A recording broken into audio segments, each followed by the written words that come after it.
That Anne Goodyear, her enthusiasm is infectious, and she can make people sound very important. Thank you so much, Anne. And thank you all, distinguished guests tonight, for being here. It means a lot to me. I just drove up from New York City today, and Brunswick, Maine is green. It smells good. The lilacs are out, and I'm so glad to see you all. My talk tonight is somewhat of a Valentine to Brunswick, Maine, to Mere Point Road, to Bowdoin College. So, where are we? I brought a map to show you.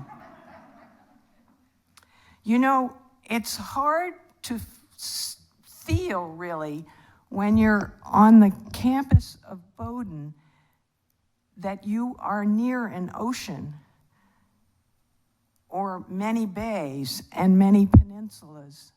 And so that's what I wanted to show you, because I think that's had a powerful influence on my work as a painter. All those yellow peninsulas, this map, by the way, is thanks to Pam Smith, who posted it on Facebook. In the 70s, we bought a house on Mere Point, and I'm going to show you right where that is.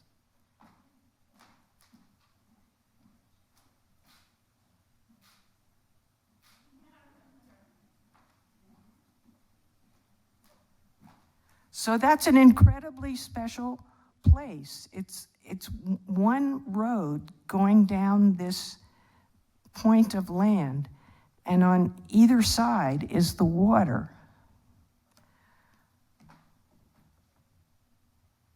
You can't imagine a more beautiful spot to live. And this was the house we bought, a couple of 100 years old farmhouse. To me, it was pure house. I love essential things, and this was it. Nothing extra, plenty of stories and history. So let me double my point here. Here we go. Here's the coast of Maine, and we're zeroing in on Mere Point, and I've put a red dot where I live in that house. Got it? Thank you.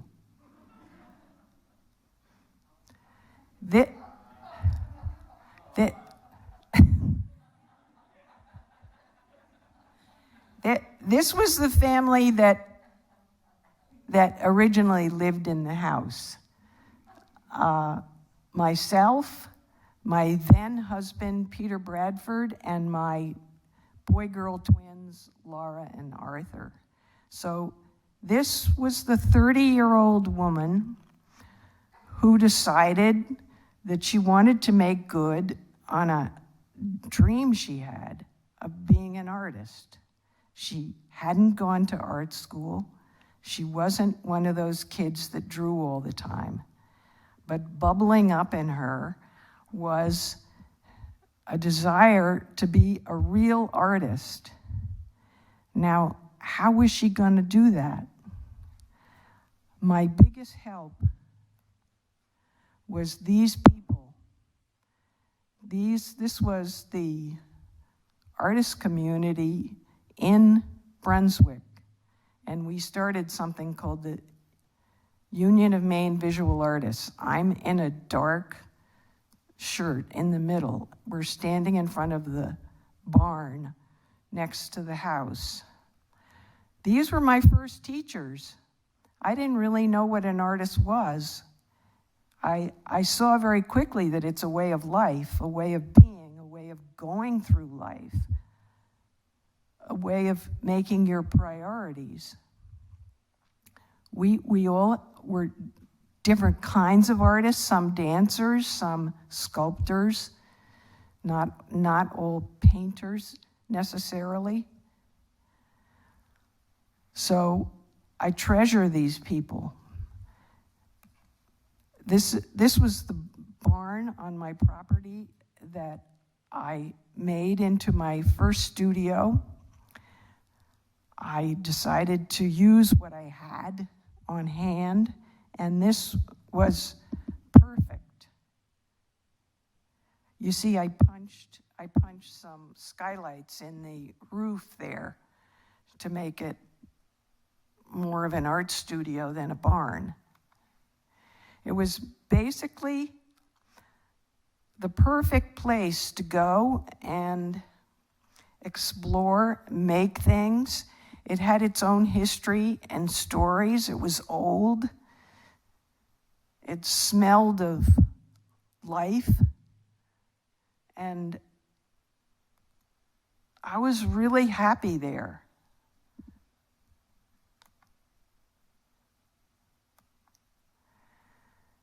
It was dark and kind of barn-like. Well, I'll go into that later. In the winters, I rented a space over Krispy Kreme donuts on Main Street. And this picture was taken by the Maine Times photographer in that space. You know, I can't remember why he came to my studio. Was it that unusual? There was an artist in a studio on Main Street? I don't know. The Mere Point house, what struck me visually about it and the road was all those cleared fields, because the whole point had been farmland. The whole peninsula had been farmland. It used to be that when you drove on that one road, which went from beginning to the end, that you had to stop and open the gates, which were for the animals, because it was basically all fields, beautiful fields. And this just fired my imagination. An early painting I did of the farmhouses on Mere Point with water on one side and probably sky at the top, but I like to think of this painting as Mere Point with water.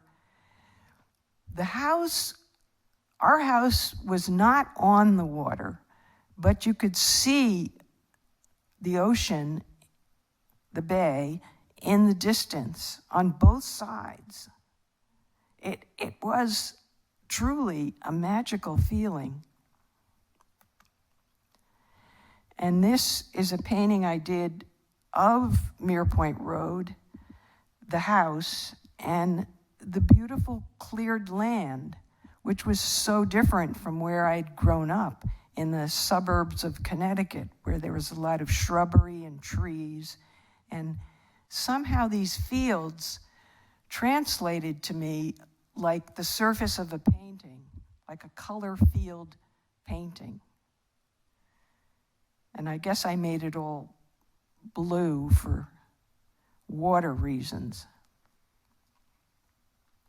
Here's another early painting of, well, you know, this painting is more how the road might look in the winter when there's no greenery around. What's the what? It's easel size, maybe 30 inches high. It's not a big painting.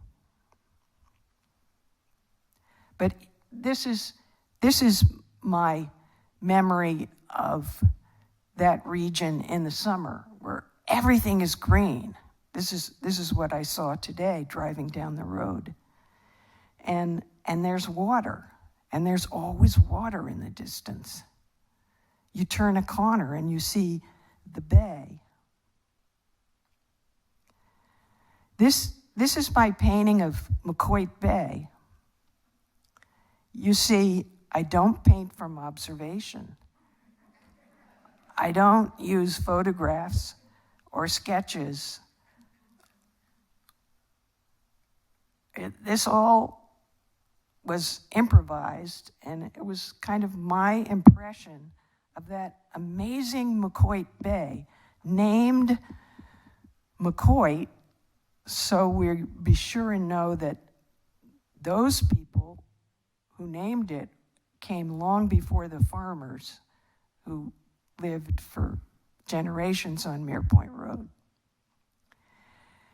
It was just that amazing feeling of a house high up that you walk down to the water, and in that bay, that McCoy Bay, was all kinds of things, because it's very tidal, and at low tide, there's really no water. It's a mud flat, and it's full of people gathering mussels and clams. At high tide, it's still not very deep. So my impression was that anything could be in that bay.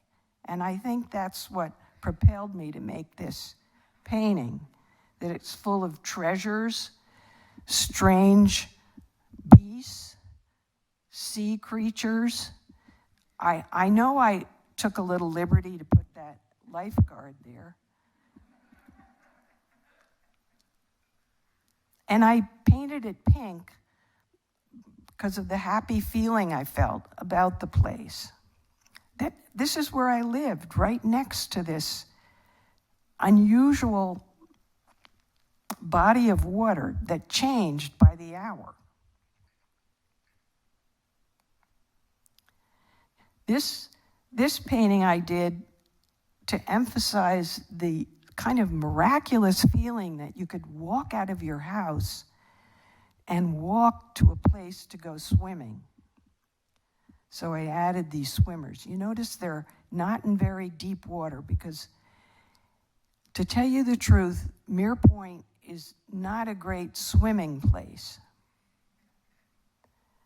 But I like to think of it as mysteriously grand, with blue orbs falling down from the sky and the earth, and then you could just slip into the water. That's how it sort of presented itself as a memory to me. But this is the reality. I grabbed this picture from one of my neighbor's Instagram accounts. The best thing to do probably around Mere Point is to go kayaking, and that has not made it into my paintings yet. And the reason why you want to go kayaking is because the water is very cold, and the mud flats aren't that great to swim in. So if you really want to explore the area, you get your own kayak, and you can paddle out to the islands and take trips around the point and so on. But I'm really not into hard reality in my artwork. For instance, this idea, this is called House Island. I conjured it up. I wanted the most beautiful spot I could think of, which would be under a starry sky, which incidentally you never see in New York City, a sort of castle-like house on an island of its own, surrounded by water. I know it exists. And this too, the houses and the lights on shore lit up at night, is a holy sight. I know no one lives in a house on the Maine coast that is reflected in the water, but I liked that idea, and so I made the painting. And I know that magenta swimsuit women don't freestyle past you at night in the water. But this painting really needed that, so I put them in.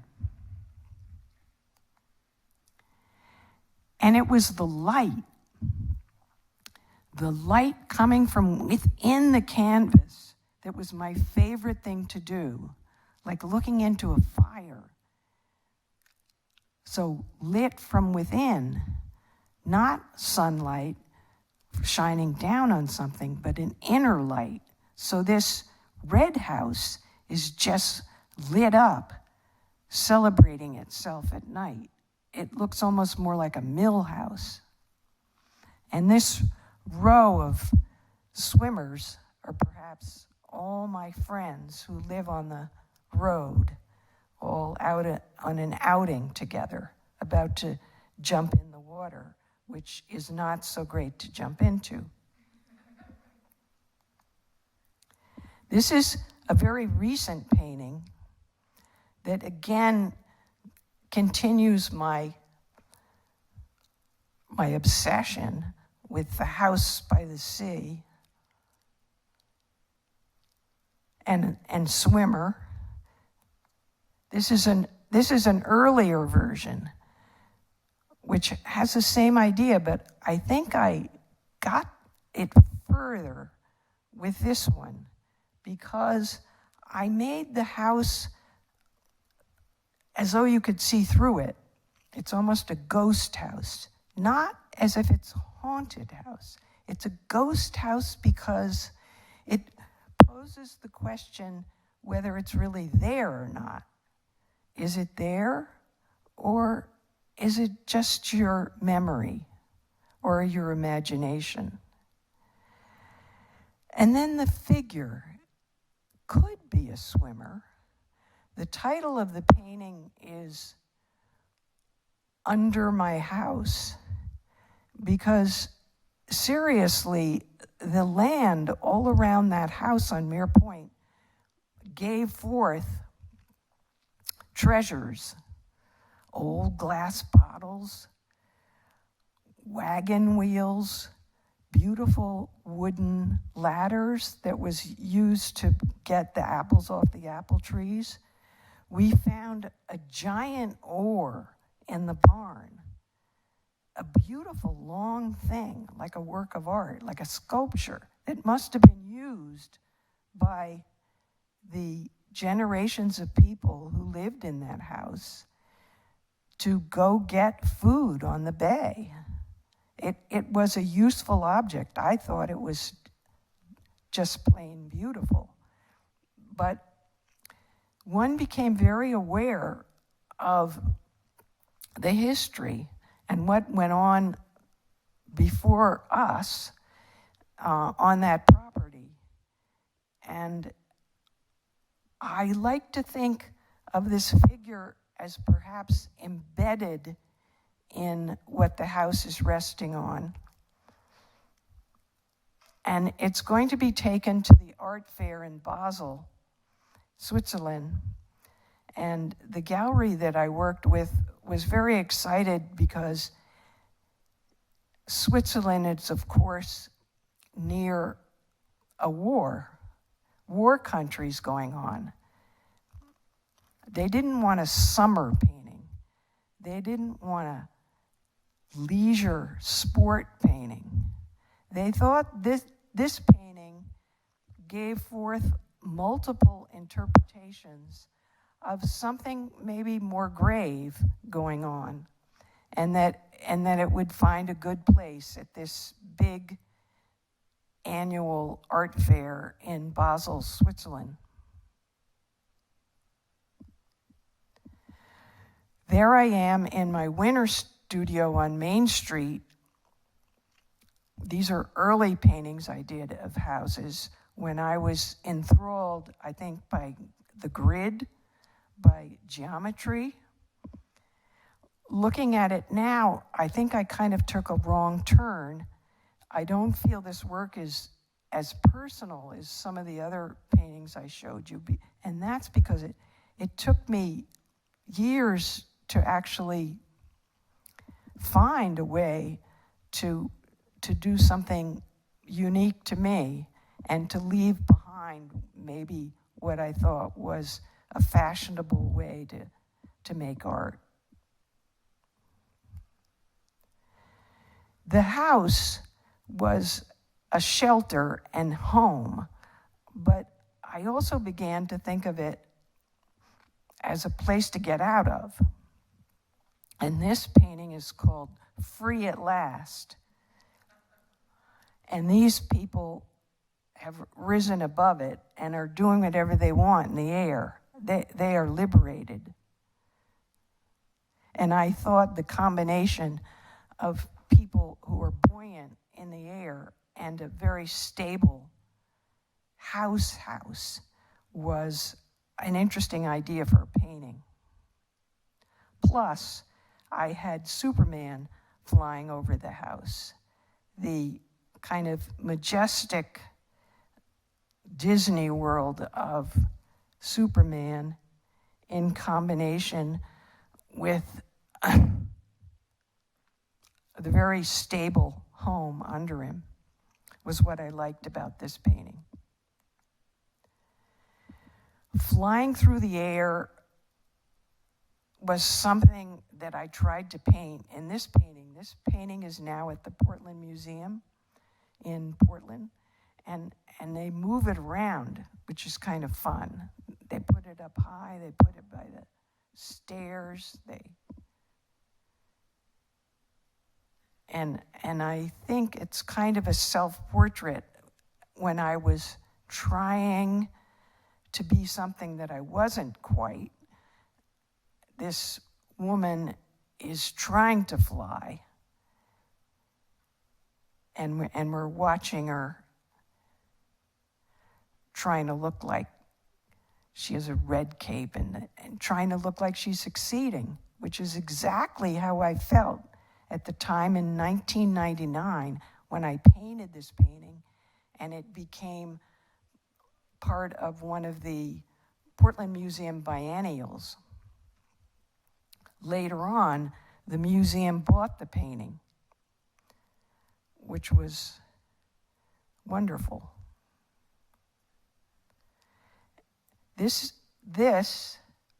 That painting probably inspired an idea I had for the New York subway, which is where this mosaic mural is.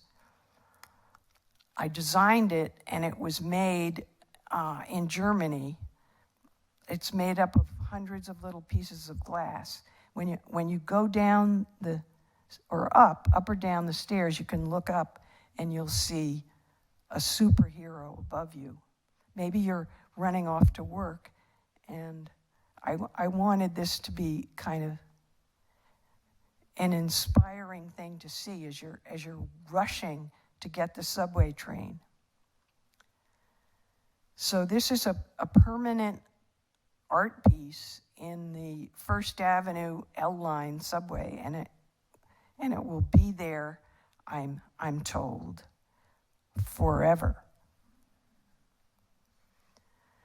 So, if you live on a point of land between two bodies of water, you're going to get a lot of mist and fog, which I rejoiced in.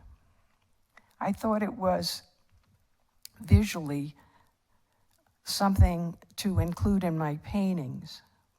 This is the Mere Point House in spring.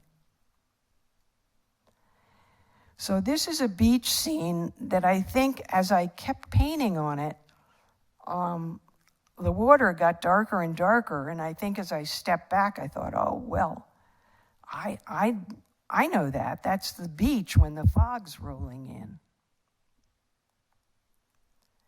And this, too, seemed to be swimmers engulfed in a kind of heavy air. And this painting is called Swimmer in Green Fog. Now, I'm really telling you the story backwards, because what really happened is that the way I paint with very thin layers of acrylic paint.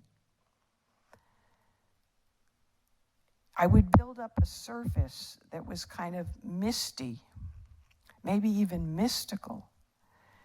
And I would think, oh, I recognize that. It's the fog, it's the Maine fog. So in a sense, I only saw this as a subject after I had painted it. This one I did quite deliberately, turning the fog purple and the swimmers different colors. And of course someone's flying through the air, because that's what you can do when you're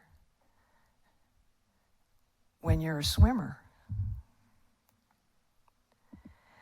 The barn, my beloved barn, in 2015, I moved from this barn studio to the wonderful mill, which is in the center of this town, Fort Andros, which to me is another magical place with enormous rooms, high ceilings. I did it because I wanted a big space where I could make big paintings. I wanted professional light. I guess I was confident enough to think, oh, okay, I am an artist, and I want a real professional space to paint in. And here's a little video of my studio. You might recognize Emily Stark Menning right there. But it was the only way I could show you what an enormous and wonderful space it is, and an inspiring space. And the artists in the mill tend to meet for lunch by the river. So we all eat outside. You might recognize Catherine Watson there. And in this picture, that's John Bisbee sitting at the head of the table. These were the most wonderful summer days. There would always be a breeze coming off the river. And the sense of community was very strong. So what happened to the barn? Well, in the summer, when my grandchildren came to visit me, we would all go to the barn and make art together and have art shows. The reason why they're working on the floor like that is because they saw me do it. And I think they think that's the way artists make their art. This is one of the last pictures of me when I was actually working in that studio. The carpenters I knew told me to tear down the barn, that the roof was sagging, and they offered to tear it down and build a new one, a brand new barn. No. I love the feeling of history in what I had. And it was a place I knew I could create. So, once again, I have to show you a map to drive home the point that if you live on Mere Point and you need anything at all, you're going to have to go into town for your groceries, etc. And you're going to pass the Bowdoin College Museum of Art. So what I want to dedicate this last part to is what that meant to me, living so near this wonderful museum. This is a Marsden Hartley painting. This is the same painting. I think maybe this is the truer picture of it because it's called After the Storm. So I think Marston Hartley was after the storm light, which can be so beautiful. This is so Maine. You're standing on the rocky shore and you're looking across to an island, which is covered with dark green trees. I knew immediately that it was the real thing. But what interested me particularly was that he made it up, because the rocks on the coast of Maine do not have dark black outlines. And the clouds do not really look like that. And this was a great lesson. And Marston Hartley became a teacher for me and gave me permission to invent things, invent the way waves look, invent the way clouds look. I mean, how about this? This is really beautiful. He made the clouds vertical instead of horizontal because he wanted to, because he needed it, because he liked the way it looked. And I have taken that lesson with me down the road, so to speak. This is another great Marston Hartley painting of a swimmer in Old Orchard Beach. He's a big guy, but he's not full of himself. He has a pink bathing suit, and you can feel Hartley's tenderness towards this person, which was something that I wanted in my own work and that I learned from looking at Hartley paintings. This, by the way, is not in the museum, but finding Marston Hartley in the museums of Maine, I went searching for other examples. This is a painting of lobstermen holding the dead Christ. Yeah, it's really strange. Good for him. He could be quite odd.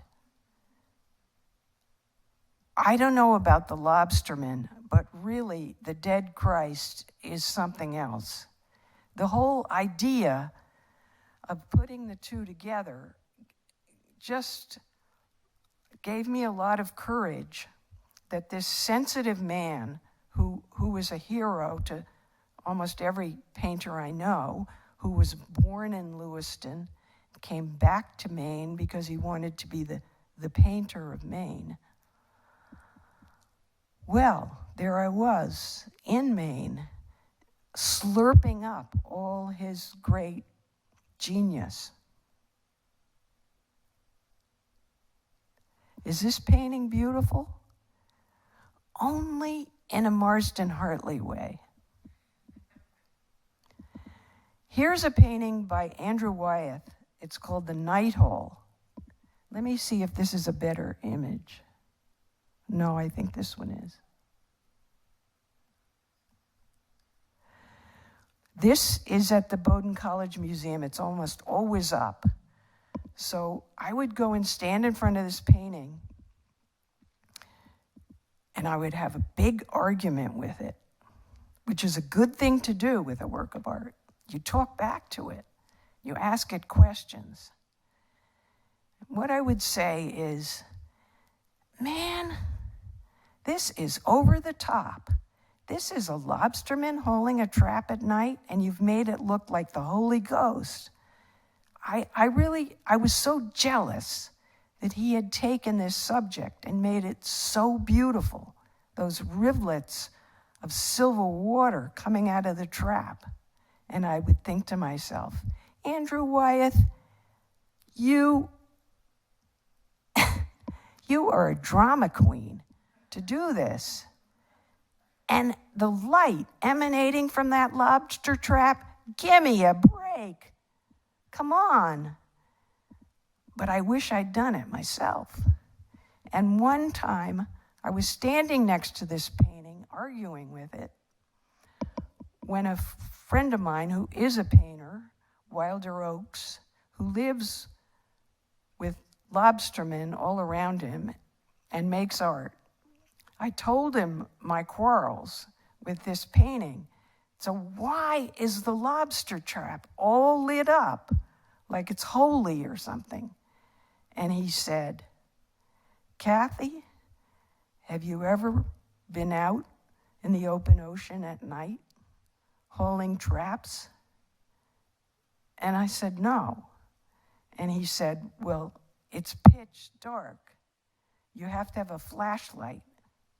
And that light you see is the flashlight of this lobsterman lighting up his work. So I had to shut up.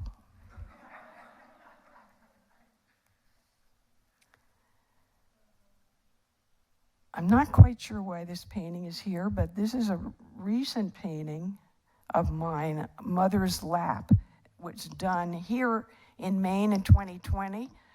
Jane and I spent most of 2020 in Maine. We fled New York, and it was a haven to be here. And I worked in the mill, and I did this painting about comfort, mother care, being where you might want to be during a pandemic, which led to this painting, which is the one that Anne mentioned called Fear of Dark, of people sitting on each other's lap. And I included orbs of light to give hope to the scene. So this painting is now part of the Bowdoin College Museum, along with Marston Hartley and Andrew Wyeth. This is how the painting started out. Rough, purpley paint and balls of color in my studio. But when I looked at it, I felt those colored orbs in the sky were taking the attention away from what I wanted the painting to be about, which was the figures. So I had to damp them down. Every day I'd come in and take away a little bit of the painting to get it closer to what I needed. The reason I'm showing you this is I've done a lot of paintings about fear, and this is called Fear of Shoes. So when I did that other one, I could easily call it Fear of Dark, because the newscasters kept using that word. These are dark times. This might be a dark this and that. So I'll show you some details. This is the last slide I'm showing you, and it's a video of my show in New York City where I had Fear of Dark. You can see it on the wall. And I just wanted to show it to you in context. The show was called Mother Paintings, and it was about people during a pandemic, perhaps, caring for each other. Oops. He's saying something, but we can't hear it. He's saying, Katherine Bradford, what is she doing? I can't believe it. She's jogging around her show. And this is the last day of the show, and I guess she's saying goodbye. That's my nephew, Ben Weber. Thank you very much.